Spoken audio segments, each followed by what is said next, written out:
Happy Sunday, and here is your weekly nugget. We're going to talk about habits. I like to kind of refresh sort of some other things that we should be working on top of the strength workouts for the people who have been doing this consistently, but also for the newbies who probably need a little bit more direction in terms of if you're wanting to see and feel results in the most efficient possible way, we do have to consider some lifestyle habits. So I think the first one that I would like to obviously mention is movement throughout the day. A lot of trainers will say get 8 to 10,000 steps in a day. I actually do say this as well, but more importantly, I want you to space these steps out throughout the day. Instead of working out, doing a crazy class, and then sitting for the rest of the day, I'd rather you break them up into 15, 20, 25-minute intervals of 2,000 to 3,000 steps a day. Obviously, we're adding some of those intervals which I programmed. You can add them in whenever and as often as you wish. I shouldn't say as often as you wish. Probably you don't want to be putting your, do that interval VO2 training more than 3 times a week. But hey, I know for me, because I do nature walks, I'm certainly getting into that anaerobic levels, zone 5 more often than I probably should, but I know it's just a little bit more casual out there. I also know my heart rate is dropping down quite significantly, so I just do a salt bike or rower to get me into those zones twice a week. That's in the schedule and you can follow it as is. But those steps throughout the day, especially after a meal, are really going to help promote long-term health. Keeping blood sugars down is the key in terms of feeling satiated, feeling more alert, having your body run efficiently, having your body burn the proper amounts of macros. All of these things are super important if you can maintain a good, healthy balance of sugar in that blood. So a 10 to 15 minute brisk walk post dinner, it's getting easier now with longer days and improved weather.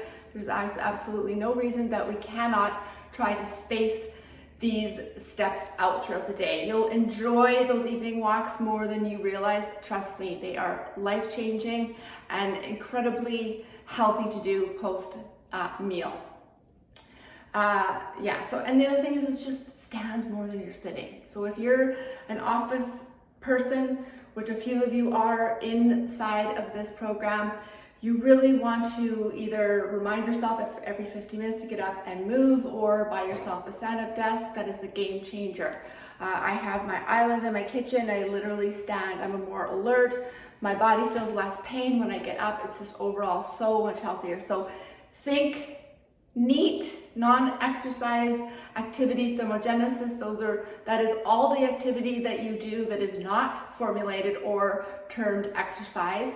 It's everything else. Standing, ironing, washing your floors, sacks. I always like to add that one. So, get a lot of that in as much as you possibly can. And just move and be very mindful of that. That is going to play a major, major role, more than you realize, in your progress. So movement throughout the day, standing more than sitting, so important. That is the first thing that I want to talk about. The second thing I want to talk about is your protein. Now, a lot of you just finished, not a lot, but a good chunk of you just finished the nutrition challenge.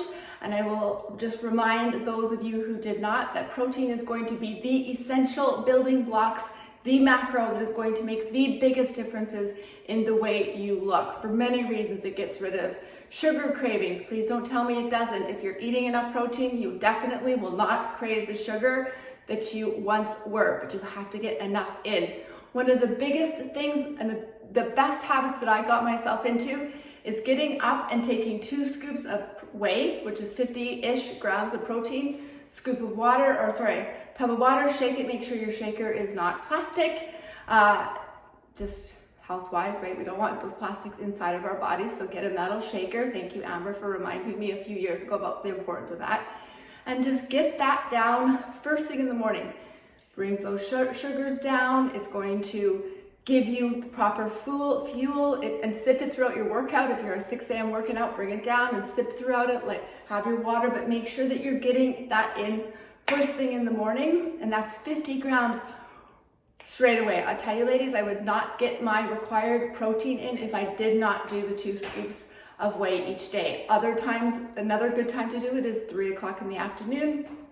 So instead of going from noon or 1 o'clock to dinner, so you're not completely ravenous, those 50 grams of protein around 3:30 in the afternoon will really set you up for a less, like a better portioned dinner meal, because you're not going to be starving. So those are sort of the 2 things that I really recommend, is getting that whey in. If you're have issues with dairy, you might want to look at whey isolate. There's also vegan whey products. If you have questions, please do not hesitate to reach us on that Facebook page in terms of what my favorite whey products are. We're talking about that stuff all the time.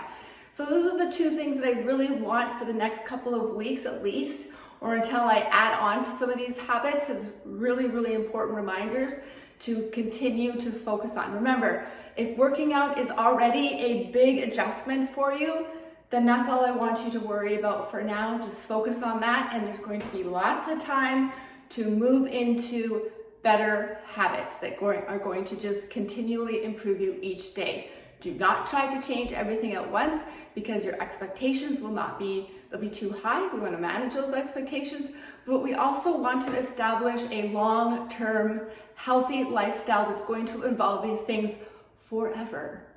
So if you change everything at once, you're going to expect a 6-pack in a week because you feel completely disciplined and you're just like being anal, that all or nothing that I talked about last week. So it's just really important to allow yourself the grace to master something, getting those workouts in, and then moving on to be more mindful about movement.